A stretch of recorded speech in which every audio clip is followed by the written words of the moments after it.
2 రోజుల ముందు జరిగిన ఈ ఇన్సిడెంట్ ఏదైతే ట్రైనీ డాక్టర్ని దారుణంగా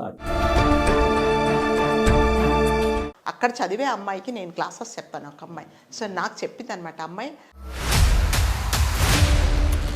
ఆ అమ్మాయిని ఫస్ట్ రేప్ చేసి దాని తర్వాత బాడీలో ఉన్న పార్ట్స్ అన్నీ డ్యామేజ్ అయినాయి. అంటే ఈ భూమి మీద మగవాళ్ళు ఉన్నన్ని రోజులు ఇదైతే ఆగదండి.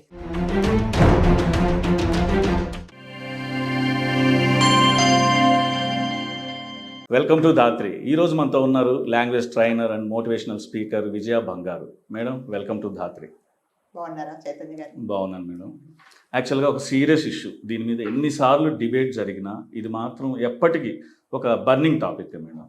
సో ఇండిపెండెన్స్ డేకి 2 రోజుల ముందు జరిగిన ఈ ఇన్సిడెంట్ ఏదైతే ట్రైనీ డాక్టర్ని దారుణంగా అత్యాచారం చేసి చంపడం అనేది అసలు నిజంగా ఇంతకు ముందు కూడా జరిగాయి, దీన్ని మించి జరగదేమో అనుకుంటే జరుగుతూనే ఉన్నాయి. అసలు ఈ టాపిక్లో అసలు ఎలా రెస్పాండ్ అవ్వాలి, అసలు ఎక్కడ ఫెయిల్యూర్ జరుగుతుంది, లోపం ఎక్కడ జరుగుతుంది? సారీ టు సే ఏంటంటే ఈ ఆకాశము ఈ భూమి మీద మగవాళ్ళు ఉన్నన్ని రోజులు ఇదైతే ఆగదండి. ఇది అసలు ఆగే ప్రశ్నే లేదు.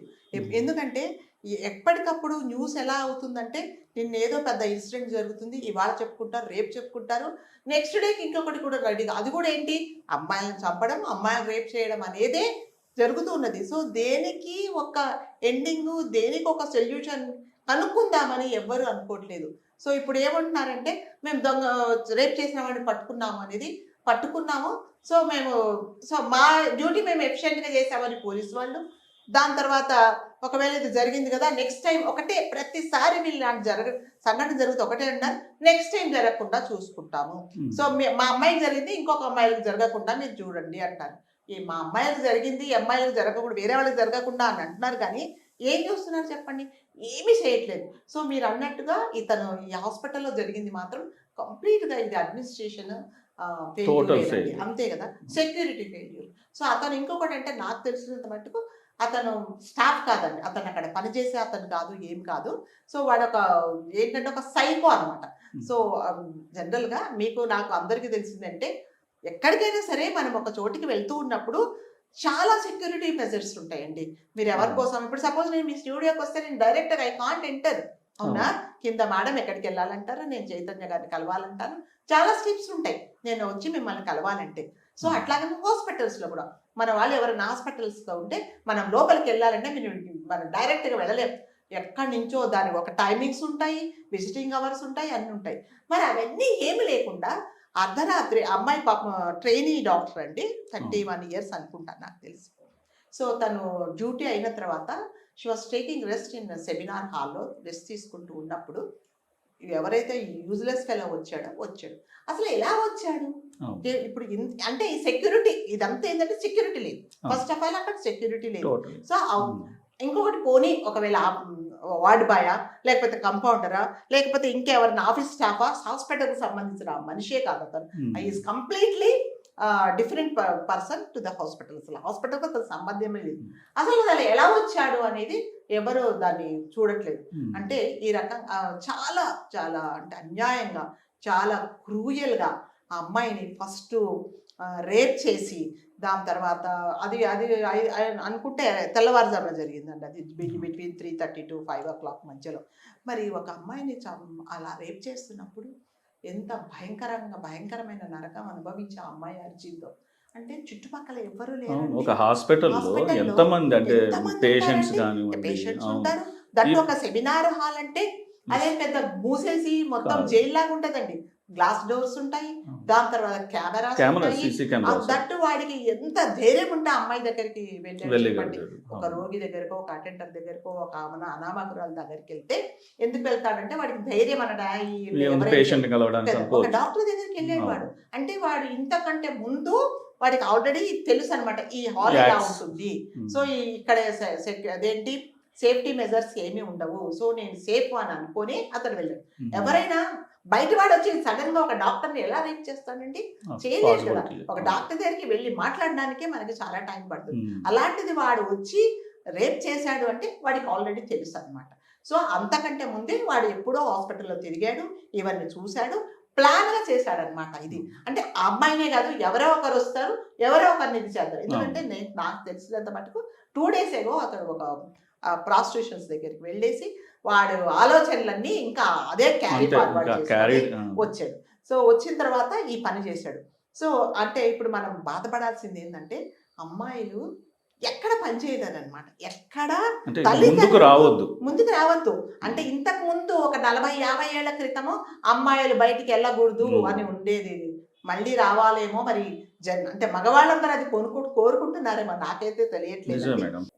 దీంతో పాటు ఆర్గనైజేషన్స్ కూడా ఆ ప్రిమిసెస్ లో అక్కడ ఉన్న లేడీస్ కి వాళ్ళు గనక అసలు భద్రత కల్పించకపోతే అసలు వాళ్ళు కూడా ఇందులో భాగం చేయాలి. ఎక్కడెక్కడ ఫెయిల్యూర్ అవుతున్నారో ఆ డిపార్ట్మెంట్స్ అందరికి కూడా శిక్ష వేయాలి. ఎందుకంటే వాళ్ళు సరిగా లేకపోవడం వల్ల నీ ప్రిమిసెస్ లో నీ డ్యూటీ చేయాల్సి వచ్చిన ఒక ట్రైనీ డాక్టర్ కి, ఒక డాక్టర్ హాస్పిటల్ కి వచ్చి తన డ్యూటీ ముగించుకొని సేఫ్ గా ఇంటికి వెళ్తాననే భరోసా, గేట్ దాటే వరకు, గేట్ లోపలికి వచ్చిన తర్వాత దాటే వరకు వాళ్ళ బాధ్యతను విస్మరించడం. మీదే ఇప్పుడు మీ దగ్గర పని చేస్తారండి, ఇక్కడ అమ్మాయిలు పని చేసినా అబ్బాయిలు పని చేసినా వాళ్ళు మీ ప్రిమిసెస్ లో ఉండేదాకా మీదే బాధ్యత కదా, మీరే సెక్యూరిటీ అది మీరే ఇవ్వాలి. సో ఈ ఫెయిల్యూర్ ను కూడా పరిగణించాలి పోలీసులు. దీన్ని చట్టాలు కానీ ఇవి కూడా దీనికి అనుగుణంగా వీళ్ళకు అంటే ఎక్కడైతే ఫెయిల్యూర్ జరిగిందో వాళ్ళందరినీ కూడా ఇందులో ఇంక్లూడ్ చేయాలి. ఎప్పుడైతే ఇంక్లూడ్ చేయడం మొదలు పడుతుందో అప్పుడు బాధ్యత అనేది పెరుగుతుంది. ఇప్పుడు బయట వాడు లోపలికి వచ్చి ఒక డాక్టర్ ను రేప్ చేశాడు, చంపేశాడు అంటే కంప్లీట్లీ ఆర్గనైజేషన్ దాంట్లో ఉన్న సెక్యూరిటీ. అదే సో వాళ్ళ పేరెంట్స్ ఏంటంటే ఫస్ట్ ఆఫ్ ఆల్ వాళ్ళ మీద ఫస్ట్ కేసు వేయాలి, హాస్పిటల్ వాళ్ళ మీదనే చేయాలి. మనం వాళ్ళని నమ్మి పంపిస్తాం. పెద్ద హాస్పిటల్లో ఇంత ఘోరం జరిగింది అంటే అది 100% హాస్పిటల్ వాళ్ళ ఫెయిల్యూర్, ఇది సెక్యూరిటీ ఇదేనండి.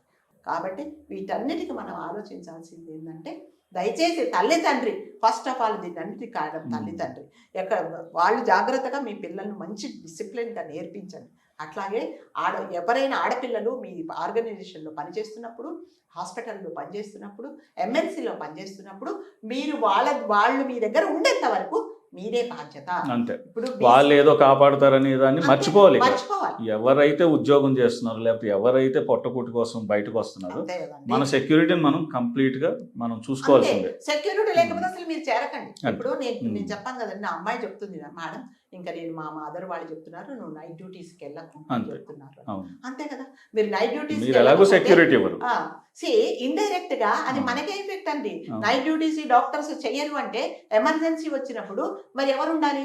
అప్పుడు మన ప్రాణాలు మనమే కోరుకుంటాం కదా. ఏ డాక్టర్ నైట్ లో వచ్చి హాస్పిటల్లో పనిచేయమంటే మరి మన గొయ్యి మనం దోముకున్నట్టే. అందుకని ప్రతి ఒక్కరు ఒక్కసారి ఆలోచించండి, మగపిల్లలు కూడా ఒక్కసారి ఆలోచించండి, ఏం చేస్తున్నాం మనం, మా లైఫ్ ఏంటి, మనం ఎందుకు ఇలాంటి పని చేస్తున్నాము అనేది ఆలోచించుకోవాల్సిందేనండి. లేకపోతే చాలా కష్టం.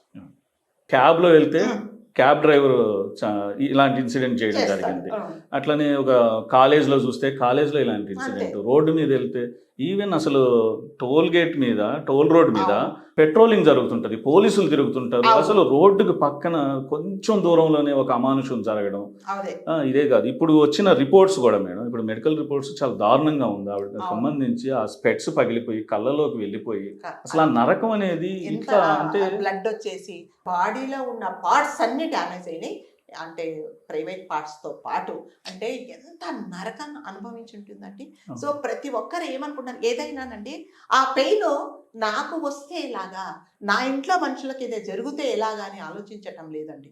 సో ఇంకొకటి ఏంటంటే ఒక దరిద్రం ఏంటంటే మన ఇండియాలో లాలో దీనికి కూడా అంటే ఆ దరిద్రుడి వైపు కూడా మాట్లాడే వాళ్ళు కూడా వాదించడానికి మానవ హక్కులు అంటున్నారు. హక్కులు ఎవరికి ఉండాలి? మంచి చేసే వాళ్ళకి ఉండాలి హక్కులు. నువ్వు అమ్మాయిని అంత క్రూయల్ గా చంపేసి దాని తర్వాత రేప్ చేసి ఒక బాధ్యత గల ఒక మంచి డాక్టర్, మనకు ఎంతమందికో ఆమె సేవ చేయాల్సిన మనిషి. నేను ఇలాంటి వెధవలే రోడ్డు మీద ఎక్కడన్నా యాక్సిడెంట్ జరిగితే మళ్ళీ ఇలాంటి డాక్టర్లు హెల్ప్ చేయాలి. మళ్ళీ అమ్మా నువ్వు తప్ప, నువ్వు డాక్టర్లు దేవతలను దండం పెడతారు. మరి ఇలాంటి వాళ్ళు నువ్వు పొట్టను పెట్టుకుంటే ఎవరున్నారో చెప్పండి. అంత అంటే వాళ్ళు కనీసం హాస్పిటల్ వాళ్ళు ఇప్పటి వరకు కూడా ఏం రెస్పాండ్ అవ్వట్లేదండి. పాపం పని చేసి, ఎందుకంటే ఆ హాస్పిటల్లో పనిచేసే అక్కడ చదివే అమ్మాయికి నేను క్లాసెస్ చెప్పాను. ఒక అమ్మాయి సో నాకు చెప్పింది అనమాట, అమ్మాయి అసలు ఏమీ బాధ్యత తీసుకోవటం లేదు, ఏం లేదు. ఆ పేరెంట్స్కి ఎంత బాధ ఉంటుందండి. నా కూతుర్ని అన్ని సంవత్సరాలు చదివించి ఒక డాక్టర్ అయ్యి నా ఫ్యామిలీని చూసుకుంటుంది, దేశానికి సేవ చేస్తుంది, ఎంతమందో వైద్యుల అదేంటి పేషెంట్స్కు సేవ చేస్తుంది అనే అమ్మాయిని అంత దారుణంగా కిరాతకంగా హత్య చేసి రేప్ చేసి వాడు అంత ఇదిగా చేశాడు అంటే ఇంకా మనుషులు ఎక్కడుందండి మానవత్వం అనేది లేదండి. ప్రతిరోజు ప్రతి సెకండ్కు ఇప్పుడు మనం మాట్లాడుకుంటే ఇంకొకటి జరిగిపోయి ఉంటుంది అనమాట. సో ఎక్కడ లేదండి, ఎక్కడ దీనికి ఎవరు మరి మందు కనిపెడతారో ఏమో నాకైతే తెలియట్లేదండి. ఇది రోజు రోజుకి ఎక్కువైపోతున్నాయి. ఈ రోజు 2 జరిగితే రేపు ఎల్లుండి 4, ఇంకా తర్వాత నెక్స్ట్ డే 10 జరుగుతున్నాయి తప్ప ఇందులో సొల్యూషన్ అనేది ఎవరికి ఏమీ దొరకటం లేదండి.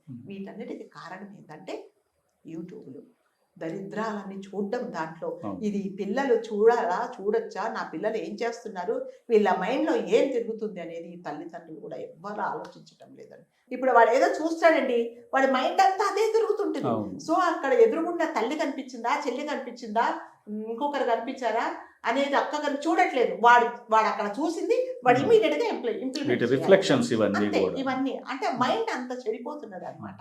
సో ఈ యూట్యూబ్ ఫోన్ దానికి ఒక ఇర్రెస్పెక్ట్ ఆఫ్ ఏజ్ ఎవరైనా సరే, ఇద్దరు ఫ్రెండ్స్ మగపిల్లలు కూర్చుంటే మీరు చూసారా లేదో, వాళ్ళిద్దరు మాట్లాడుకోరు ఒకరికొకరు, ఎవడు యూట్యూబ్ వాడు చూసుకుంటాడు, లేదా అందరు కలిసి ఒకటే చూస్తాడు, వాడు మధ్యలో పెడితే వీళ్ళందరూ కలిసి చూస్తారు.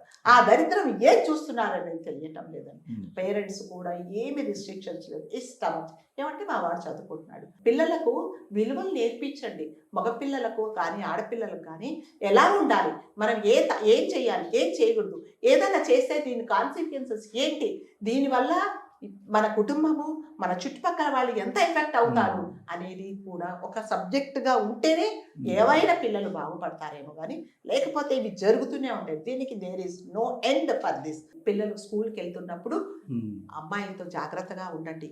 అమ్మాయిలు నీ చెల్లి నీ అక్క అని అనుకోండి. ఒక అమ్మాయి మీద నువ్వు పడినప్పుడు ఇదే పరిస్థితిలో నా అక్క బయటికి వెళ్ళింది, నా అక్క మీద కూడా ఎవడైనా పడ్డాడా, మా అమ్మ మీద ఎవడో పడి ఇలా చేస్తున్నాడని ఒకసారి మీరు ఆలోచించుకోండి. ఆ ఆలోచన వచ్చినప్పుడు మాత్రమే నీకు కొంచెం మైండ్ పనిచేస్తుంది, లేకపోతే లేదండి. ఇంతకు ముందు ఉండేదంటే ఏదో పెద్దవాళ్ళని రేప్ చేసేవాళ్ళు, లేకపోతే 40 ఏళ్లను 50 ఏళ్లను చేసేవాళ్ళు. ఇప్పుడు ఏంటంటే పొత్తిళ్ళలో పడుకున్న తల్లి దగ్గర ఉన్న పిల్లను కూడా రేప్ చేస్తున్నారు. అంటే తల్లి కడుపులో ఉండే పిల్లను తప్ప చేస్తున్నారు. ఇంకా తల్లిని ఏం చేస్తున్నారంటే కడుపుతో ఉండే ఆడవాళ్ళని కూడా రేప్ చేస్తున్నారు. ఎక్కడండి రేప్ అనే దానికి ఏమన్నా ఉందా? అసలు ఏమీ లేదండి. అందుకని ఇదంతా మారాలి అంటే మనం మారాలి.